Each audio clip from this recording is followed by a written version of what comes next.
ये बताना चाह रहा हूँ कि जो बेरोज़गारी का मुद्दा है वो बहुत ही मल्टी डायमेंशनल है। उसमें सिर्फ ये नहीं कि आप एक चीज़ कर देंगे तो उससे बेरोज़गारी ख़त्म हो जाएगी। तो अभी ये 10 जुलाई को मीटिंग हुई थी विठल भाई पटेल हाउस में दिल्ली में, जहाँ पे बहुत सारे गांधीयन ग्रुप्स जयप्रकाश नारायण के साथ थे। उन्होंने एक देश बचाओ अभियान किया और एक कमीशन सेटअप किया। तो कमीशन था एम्प्लॉयमेंट और अनएम्प्लॉयमेंट के बारे में। तो उसमें प्रशांत भूषण, ऋतु दीवान, हम लोग 5-6 लोग थे कमीशन के मेंबर्स। तो हम लोगों ने रिपोर्ट जारी की जो 11 अक्टूबर को रिलीज़ हुई विठल भाई पटेल हाउस में। तो इसमें हम लोगों ने कोशिश की है कि इसको एक गहराई से समझें। जैसे कि बात उठी कि क्या सरकार ही सॉल्व कर देगी सारी समस्या, और अगर कर सकती है तो किस प्रकार से कर सकती है, क्योंकि हमारी जो पॉपुलेशन है उसका महज 2% आज सरकार में काम कर रहा है। यानी कि जो संघर्ष क्षेत्र है जिसमें करीब 35 मिलियन 3.5 करोड़ लोग हैं, उसमें से सरकार में करीब 18-19 मिलियन हैं, यानी 1.8-1.9 करोड़ लोग हैं। तो प्राइवेट सेक्टर में भी ऐसा नहीं कि बहुत सारी नौकरियां हैं। जो हमारा अर्थव्यवस्था है उसके 2 हिस्से हैं, एक संघर्ष क्षेत्र है और एक असंघर्ष क्षेत्र है। संघर्ष क्षेत्र में 3.5 करोड़ के करीब लोग काम करते हैं और बाकी जो हैं वो असंघर्ष क्षेत्र में हैं। तो असंघर्ष क्षेत्र में 94% हैं और 6% संघर्ष क्षेत्र में हैं। और संघर्ष क्षेत्र नौकरी जनरेट नहीं करता। अगर आप देखें तो 1990 में जब हम लोग ऑल्टरनेट बजट वगैरह की बात कर रहे थे, उस समय जब नई आर्थिक नीतियां आई थीं, तो उस समय 25 करोड़ हमारा वर्कफोर्स था। उसमें से 27 मिलियन यानी 2.7 करोड़ संघर्ष क्षेत्र में थे। और आज हमारा वर्कफोर्स अगर देखें तो 50 करोड़ से भी ऊपर है। लेकिन जो संघर्ष क्षेत्र है वो 2.7 करोड़ से 3.5 करोड़ हो गया है। यानी कि 80 लाख नौकरियां बनी, जबकि जो लोग नौकरी ढूंढ रहे हैं उनकी संख्या 25 करोड़ बढ़ गई। तो 25 करोड़ और लोग आए और संघर्ष क्षेत्र में नौकरी सिर्फ 70-80 लाख ही बनी। तो यहाँ पे समाधान नहीं है। समाधान अगर है तो असंघर्ष क्षेत्र में है कि असंघर्ष क्षेत्र कैसे बने। तो जिसको लोग कहते हैं कि जॉबलेस ग्रोथ हो रही है, क्योंकि जहाँ पे इन्वेस्टमेंट जा रहा है वहाँ पे ग्रोथ नहीं हो रही है जॉब्स की। तो 2008 में मैंने एक लेख लिखा था। उस समय 80% हमारी अर्थव्यवस्था का इन्वेस्टमेंट संघर्ष क्षेत्र में जा रहा था और 20% असंघर्ष क्षेत्र के लिए जा रहा था। तो यानी 6% लोगों के लिए 80% इन्वेस्टमेंट था और जो बाकी 20% इन्वेस्टमेंट था वो 94% के लिए था। उसमें भी अगर आप देखें तो कृषि में महज 5% इन्वेस्टमेंट था और वहाँ पे 50% लोग काम कर रहे हैं। तो 50% के लिए 5% इन्वेस्टमेंट और 6% के लिए 80%। तो इसी से आप समझ सकते हैं कि हमारी जो बेरोजगारी की समस्या वो क्यों है। क्योंकि संघर्ष क्षेत्र में इतना मैकेनाइजेशन है, ऑटोमेशन है कि वहाँ पे नौकरी नहीं बन रही, और जहाँ पे कृषि में जहाँ पे लोग ज़्यादा हैं वहाँ पे इन्वेस्टमेंट कम है, और जो इन्वेस्टमेंट जा भी रहा है वो मैकेनाइजेशन की तरफ जा रहा है। ज़्यादा से ज़्यादा वहाँ पे भी हार्वेस्टर, कंबाइंस, थ्रेशर्स, ट्रैक्टर्स, इसका इस्तेमाल है। वहाँ पे भी जो एम्प्लॉयमेंट इलास्टिसिटी जिसको बोलते हैं कि अगर आपका 1 यूनिट आउटपुट बढ़े तो कितना आपका रोज़गार बढ़ रहा है, वो करीब करीब 0 के बराबर हो गया है। तो मतलब वहाँ पे भी काम नहीं बन रहा कृषि में, और संघर्ष क्षेत्र में जहाँ पे कि आपका 80% इन्वेस्टमेंट जा रहा है वहाँ पे भी नहीं काम बन रहा। तो काम फिर आए कैसे? तो इसको मैं कहता हूँ रेजिडुअल एम्प्लॉयमेंट। यानी कि लोगों को काम तो करना है तो अपने लिए कुछ करेंगे।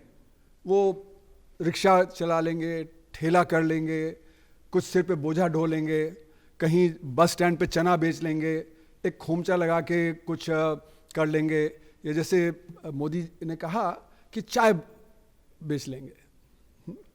तो यानी कि कुल मिला के एक रेजिडुअल एम्प्लॉयमेंट जनरेशन हो रहा है अर्थव्यवस्था में, जिसमें कि आपको उतनी काम की नौकरी नहीं मतलब काम की पगार नहीं मिल रही जो आपको चाहिए। तो जो असंघर्ष क्षेत्र और संघर्ष क्षेत्र के बीच में जो तनख्वाह का डिफरेंस है वो समझिए 5 से 10 गुने का है। यानी कि जैसे जेएनयू में हमारे जो कर्मचारी काम करते थे, जो परमानेंट नौकरी में थे, अगर उनको 50,000 रुपये मिलता था तो जेएनयू में पिछले 10 साल से वहाँ पे कॉन्ट्रैक्ट में आते हैं उनको 6,000 8,000 मिलता है, और जो चौकीदार वहाँ पे काम करते हैं, 2 शिफ्ट करते हैं, उनको 12,000 मिल जाता है। पर अगर वो परमानेंट नौकरी में होते तो 60,000 मिल जाता। तो यानी कि 1:5 1:10 का रेशियो है। तो सब लोग चाहते हैं कि संघर्ष क्षेत्र में जाएं। असंघर्ष क्षेत्र में अगर आपकी नौकरी संघर्ष क्षेत्र की गई तो आपको असंघर्ष क्षेत्र में आना पड़ेगा, और 1/5 1/10 सैलरी पे।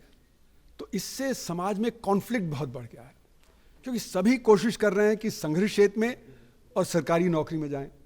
तो हर एक वर्ग चाहता है कि रिजर्वेशन में उनको कुछ ना कुछ मिले, जबकि समाधान वहां नहीं होगा।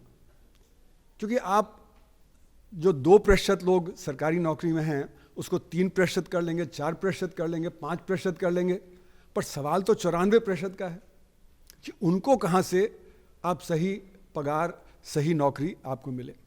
तो इसलिए ये जो अनएम्प्लॉयमेंट और एम्प्लॉयमेंट का इशू है, ये सबसे पहले मैक्रो इकोनॉमिक इशू है। इसमें बहुत सारे फैक्टर्स हैं जो सामने आते हैं। जब वहाँ पे मैक्रो में सही हो जाता है तो माइक्रो के लेवल पे आपकी नीतियाँ सही चलेंगी। नहीं तो क्या होगा, माइक्रो में जो आप नीतियाँ लगाएंगे उनमें कॉन्ट्रडिक्शन आ जाता है। तो उदाहरण के तौर पे जैसे बजट में रूरल एम्प्लॉयमेंट गारंटी स्कीम है, उसके लिए हम 70-72 हज़ार करोड़ रुपए देते हैं। उसको जब कम पड़ जाता है तो उसको जैसे पैंडेमिक के दौरान 1.1 लाख करोड़ रुपया भी कर दिया। लेकिन वहाँ पे समाधान नहीं है, क्योंकि जो बाकी जो बजट है वो नौकरी कम कर रहा है, वहाँ पे मैकेनाइजेशन, ऑटोमेशन की तरफ जा रहा है। तो आपका 40 लाख करोड़ रुपए में अगर 1 लाख करोड़ रुपया जा रहा है नौकरी क्रिएट करने में और बाकी जा रहा है आपका नौकरी कम करने में, तो नौकरियां कम होंगी। तो बजट की जो दिशा है उस वो ओवरऑल मैक्रो की जो सिचुएशन है उसमें नौकरी जनरेट करना वो कैसे होगा, इसकी तरफ ध्यान देना पड़ेगा। और जो हमारा ऑर्गेनाइज सेक्टर है उसने अनऑर्गेनाइज सेक्टर को एक तरह से कॉलोनाइज कर लिया है। मैं बार बार इस पे लिख रहा हूँ कि कॉलोनाइज कैसे किया। हमारा जो क्वार्टरली डेटा आता है जीडीपी का, जिसके आधार पे हम अपना डिस्कशन करते हैं, जो अखबारों में डिस्कशन होता है, उस क्वार्टरली डेटा में असंगठित क्षेत्र आता ही नहीं है। असंगठित क्षेत्र जो कृषि है और बाकी जिसको नॉन एग्रीकल्चर अनऑर्गेनाइज सेक्टर बोलते हैं, ये 2 हैं। तो कृषि का भी जो डेटा होता है क्वार्टरली डेटा, वो एक्चुअल डेटा नहीं होता। वो होता है कि आपका टारगेट फुलफिल हुआ या नहीं, और ये मान लिया जाता है क्वार्टरली डेटा में कि टारगेट फुलफिल हो गया। तो जैसे कि इस साल अगर देखें तो Q1 में जो Q1 था, मार्च अप्रैल मई जून का, तो मार्च में एकदम से गर्मी बढ़ गई, अप्रैल में गर्मी बढ़ गई, गेहूं की फसल कम हो गई, सब्जियों की फसल कम हो गई, सिट्रस फ्रूट्स की फसल कम हो गई। पर लेकिन ये मान लिया गया कि टारगेट फुलफिल हो गया, 3% की ग्रोथ हो गई। ग्रोथ नहीं हुई। Q2 में आपने देखा बारिश देर से आई, खासकर पैडी ग्रोइंग एरियाज में, बिहार में, बंगाल वगैरह में, हाँ, तो फसल वहाँ पे कम बोई गई। अक्टूबर में बारिश ज़्यादा हो गई तो उससे जब बाढ़ से जो हो गए सर, तो पैडी का क्रॉप भी कम होगा। लेकिन हमारे जो Q2 का डेटा है वो कहता है कि एग्रीकल्चर का टारगेट फुलफिल हो गया, 4.5% की ग्रोथ हो गई। तो यानी कि कृषि की भी ग्रोथ का जो एस्टिमेट है वो सही नहीं है, और असंगठित क्षेत्र की तो ग्रोथ का एस्टिमेट आता ही नहीं है। वहाँ पे क्या है कि नोटबंदी से असंगठित क्षेत्र को बहुत बड़ा धक्का लगा, उसके बाद जीएसटी से धक्का लगा, उसके बाद अगले साल 2018 में एनबीएफसी का क्राइसिस आ गया, उससे धक्का लगा, और फिर पैंडेमिक आ गया, उससे धक्का लगा। तो असंगठित क्षेत्र को 2016 से 4 बार धक्का लगा। तो असंगठित क्षेत्र गिर रहा है और वो डिमांड शिफ्ट कर रही है संगठित क्षेत्र की तरफ। तो संगठित क्षेत्र बढ़ रहा है तेजी से, इसीलिए स्टॉक मार्केट तेज है, और असंगठित क्षेत्र गिरता चला जा रहा है। तो इसको मैं कहता हूं कॉलोनाइज हो गया है असंगठित क्षेत्र की। डिमांड जो है वो शिफ्ट कर गई है असंगठित क्षेत्र से संगठित क्षेत्र में। तो इसके पीछे अगर आप देखें तो बहुत सारा एविडेंस इस समय अवेलेबल है। जैसे कि हिंदुस्तान यूनिलीवर की रिपोर्ट, अगर एनुअल रिपोर्ट देखें जो जून में आई, तो कह रहे हैं हमारा मार्केट शेयर बढ़ रहा है क्योंकि स्मॉल स्केल सेक्टर कोप नहीं कर पा रहा। बिस्किट्स में पार्ले जी की सेल हो रही है क्योंकि लोकल बिस्किट मैन्युफैक्चरर्स वो कोप नहीं कर पा रहे हैं। उसी तरह लेदर गुड इंडस्ट्री में, जूते की इंडस्ट्री में 80% असंगठित क्षेत्र है, वहां पे डिमांड कम हो रही है, वो डिमांड जा रही है ऑर्गेनाइज सेक्टर में। टेक्सटाइल सेक्टर में, ये लगेज इंडस्ट्री में, तरह तरह से ये खबरें आ रही हैं कि असंगठित क्षेत्र गिरता जा रहा है और संगठित क्षेत्र बढ़ रहा है, क्योंकि डिमांड उधर शिफ्ट हो गई है। और सरकार की नीतियां क्या हैं? सरकार तो क्वार्टरली डेटा देख के कह रही है 6.5%, 7% की ग्रोथ है। तो अगर इतनी अच्छी ग्रोथ है तो कुछ करने की जरूरत नहीं। तो असंगठित क्षेत्र की तरफ बिल्कुल ध्यान नहीं। वो PLI स्कीम और ये सारी स्कीम कर रही है कि संगठित क्षेत्र और बढ़े। तो ये जो नीतियां हैं उन्होंने डेटा में इनविजिबलाइज कर दिया है, अदृश्य कर दिया है असंगठित क्षेत्र को, और पॉलिसी में भी। और पॉलिसी जो हमारी है, जो आत्मनिर्भर भारत स्कीम की जो पॉलिसी लगाई मई 2020 से, वो है सप्लाई साइड नीतियां। सप्लाई साइड नीतियों का मतलब है कि ये नहीं कि सप्लाई बढ़ाना है, सप्लाई साइड नीतियों का मतलब कि बिजनेस को और कंसेशन देना है। तो जब बिजनेस को हम कंसेशन देंगे तो वो इन्वेस्ट और करेगा, और जब वो इन्वेस्ट और करेगा तो फिर उससे ग्रोथ होगी। ये सप्लाई साइड नीतियों का बेसिक वो है जो न्यो क्लासिकल फ्रेमवर्क है। पर लेकिन ये नीति तब काम करती है जबकि आपकी अर्थव्यवस्था में डिमांड हो। अगर डिमांड कम होगी तो सप्लाई साइड नीतियां काम नहीं करेंगी। और आपने देखा 2019 में कॉर्पोरेट टैक्स में भारी कटौती की गई। कॉर्पोरेट सेक्टर को 1.6 लाख करोड़ का फायदा हुआ। जो बजट का है डेफिसिट वो 1.6 लाख करोड़ रुपए से बढ़ गया था उस साल। तो क्या जब उनको कंसेशन मिला, 1.6 लाख करोड़ रुपए का कंसेशन मिल गया कॉर्पोरेट सेक्टर को, तो क्या उन्होंने अपना इन्वेस्टमेंट बढ़ाया? नहीं बढ़ाया। जो कैपेसिटी यूटिलाइजेशन का डेटा जो RBI से आता है वो दिखाता है कि कैपेसिटी यूटिलाइजेशन 70-72% के आसपास ही चलती रही। अगर वो ज़्यादा इन्वेस्ट कर रहे थे, ज़्यादा डिमांड हो रही थी, तो वो कैपेसिटी यूटिलाइजेशन बढ़ता। वो कैपेसिटी यूटिलाइजेशन नहीं बढ़ा और वो वहीं का वहीं रहा इन स्पाइट ऑफ दिस। तो जो एक्स्ट्रा जो उनको जो प्रॉफिट मिला उसका उन्होंने क्या किया? कॉर्पोरेट सेक्टर ने अपना जो ऋण था, जो डेट था, उसको घटा दिया। तो हमारे कॉर्पोरेट सेक्टर की बैलेंस शीट बहुत अच्छी हो गई है, पर ग्रोथ नहीं। ग्रोथ हो रही है अनऑर्गेनाइज सेक्टर के एक्सपेंस पे, कि वहां से डिमांड शिफ्ट कर रही है, तो इसलिए उनकी ग्रोथ हो रही है, पर अर्थव्यवस्था में ग्रोथ नहीं है। तो इसलिए हिंदू में मैंने आर्टिकल लिखा था जून में, तो उसमें यह दिखाया था कि अगर हम असंगठित क्षेत्र को अलग से ले लें तो हमारी रेट ऑफ ग्रोथ 7.5% नहीं 1% पड़ती है। क्योंकि ये जो ऑफिशियल आंकड़ा है जो 7.5% का, वो सिर्फ संगठित क्षेत्र का आंकड़ा है।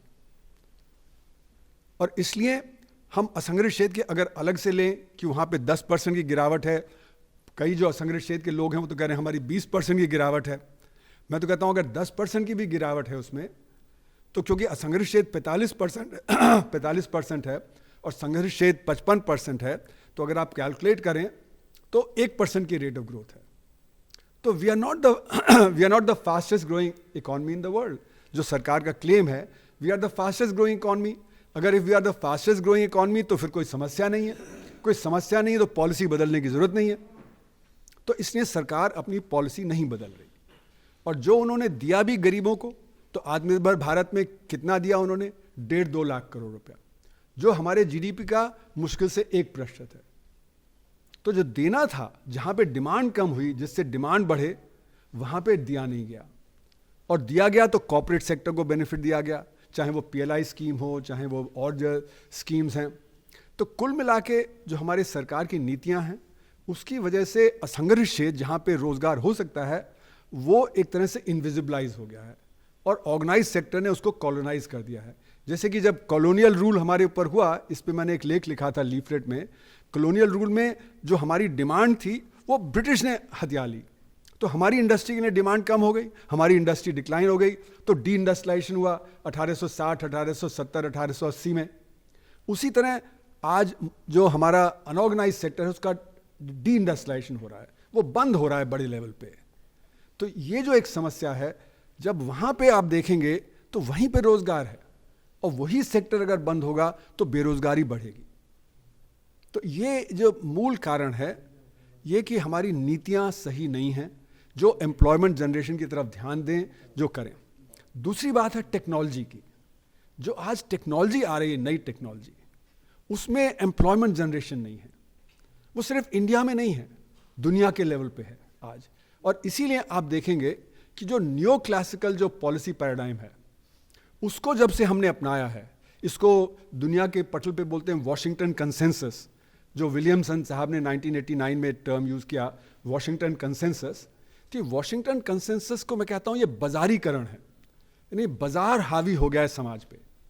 State retreat and market advancing. Market is suppose to be objective, society is suppose to be subjective.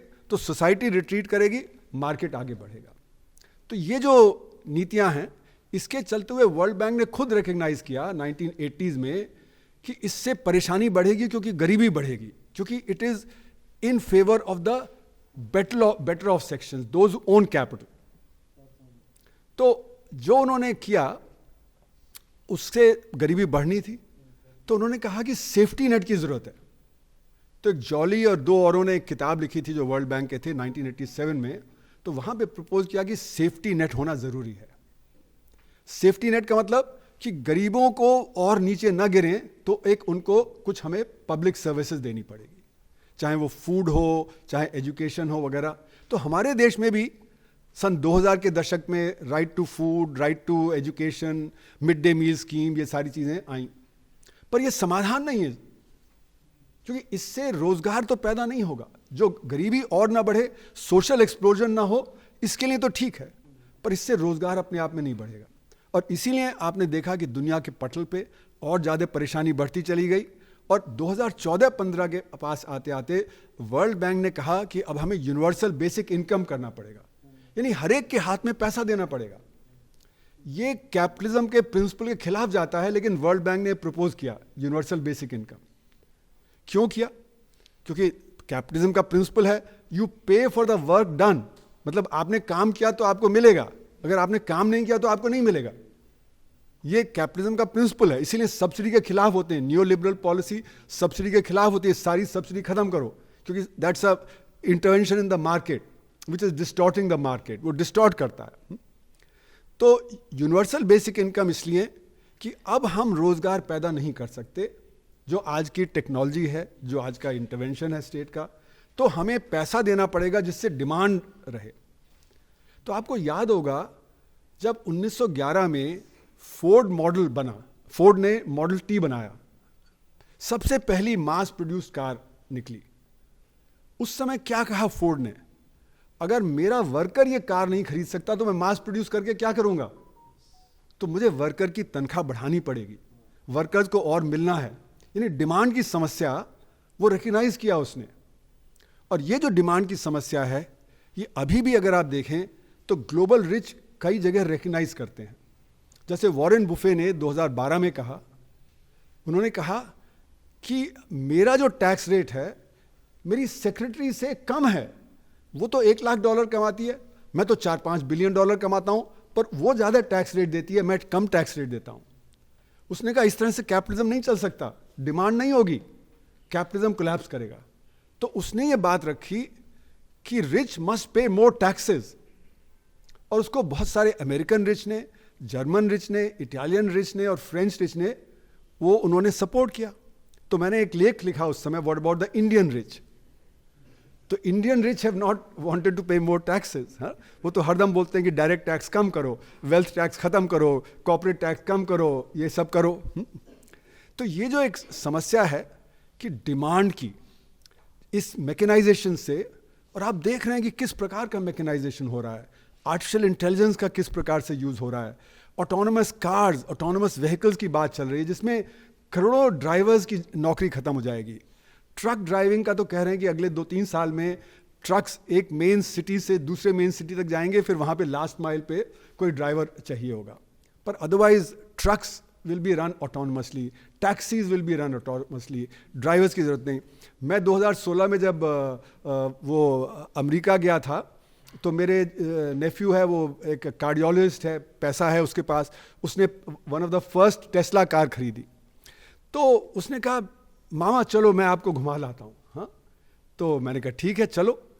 तो उसने कहा आपने देखा तो सब कुछ ऑटोमेटिक है उसमें, एक तरह से आप देखें, बल्कि वो अपना वो डॉक्टरी करता है, तो वो नर्स वगैरह से बात करता रहता है क्या पैरामीटर्स आए वगैरह, और कार चलती रहती है, उसको ज़्यादा कंट्रोल उस पर नहीं करना पड़ता।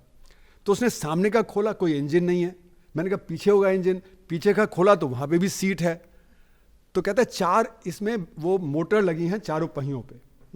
और कह रहा है 2 साल से मैं पेट्रोल पंप नहीं गया, मैं सर्विस कराने नहीं गया, गियर नहीं है, क्लच नहीं है, सब ऑटोमेटिक है। तो ना सर्विस स्टेशन जाने की ज़रूरत, ना उसको रिपेयर कराने की ज़रूरत। हाँ, और घर आया, बिजली में अपना फिट किया गैराज में, और अगले दिन वो चार्ज हो गई, अपना चला जाता है। तो ये स्थिति है जहाँ पे इंडिया में हर कोने पे मैकेनिक है, हर जगह कोई रिपेयर शॉप है, कोई पेट्रोल स्टेशन है। ये सारी चीज़ें ख़त्म होने वाली हैं। और यहाँ तक कि मैंने एक आर्टिकल पढ़ा था कोई 5-6 साल पहले, जिसमें कहा कि अगर किसी को कीमोथेरेपी करानी है तो एक कंप्यूटर बेटर बताएगा कि किस कीमोथेरेपी से करना चाहिए बनिस्बत डॉक्टर के। और क्यों उसने लॉजिक दी कि एक डॉक्टर तो ज़िंदगी में ज़्यादा से 1000-1500 आर्टिकल पढ़ लेगा, ये कंप्यूटर तो 1 लाख आर्टिकल एब्जॉर्ब कर लेता है। तो ये कंप्यूटर बेटर बताएगा ये। यानी कि जो स्किल्ड जॉब्स हैं, अनस्किल्ड जॉब्स तो जा ही रहे हैं ऑटोमेशन से, बहुत सारे स्किल्ड जॉब्स भी। और आप टीचिंग में खास कर देखें, वो कहते हैं एरिजोना का यूनिवर्सिटी का कोर्स है उपलब्ध, वो हम कर लेंगे, MIT का कोर्स वो कर लेंगे, हार्वर्ड का कोर्स वो कर लेंगे, टीचर की भी ज़रूरत नहीं पड़ेगी। तो टीचर्स भी बहुत बड़े लेवल पे ये डिस्प्लेस हो जाएंगे। और हमारी सरकार भी कह रही है मूक्स कर लो और ये कर लो और वो कर लो, वहाँ से आप जो ले लो, फॉरेन यूनिवर्सिटीज़ आ जाएंगी, वो आपको बता देंगी किस तरह से पढ़ना पढ़ाना है, तो आप इंटरनेट पे आप पढ़िए वगैरह वगैरह। तो बहुत बड़े लेवल पे जो स्किल्ड जॉब्स हैं वो भी अब नहीं क्रिएट होंगे, और अनस्किल्ड जॉब्स तो होंगे ही नहीं। तो हमारे यहाँ समस्या ये है कि हमारे देश में 6 करोड़ माइक्रो यूनिट्स हैं, 6 लाख स्मॉल और मीडियम यूनिट्स हैं, और 6000 लार्ज यूनिट्स हैं। तो 6000, 6 लाख और 6 करोड़ ये बेस जो है, और 6 करोड़ जो माइक्रो यूनिट्स हैं उसमें 97.5% एम्प्लॉयमेंट है MSME सेक्टर का। यानी कि बल्क ऑफ द एम्प्लॉयमेंट वो माइक्रो सेक्टर में है, और माइक्रो सेक्टर ही पिट रहा है। तो जितना माइक्रो सेक्टर पिटेगा उतना ही बेरोजगारी बढ़ेगी, क्योंकि जो 6000 यूनिट्स हैं जो लार्ज स्केल ऑर्गेनाइज सेक्टर के हैं, उनमें नौकरी ज़्यादा नहीं आएगी, बहुत कम आएगी। तो जब सरकार कहती है कि इस सेक्टर में इन्वेस्टमेंट हो रहा है, उस सेक्टर में इन्वेस्टमेंट हो रहा है, तो ये नहीं बताती कि नेट में रोजगार कितना पैदा हो रहा है। इतना वहाँ तो पैदा हो गया, लेकिन उसने कितने और को माइक्रो सेक्टर, स्मॉल सेक्टर में डिस्प्लेस किया, वो बताते नहीं है।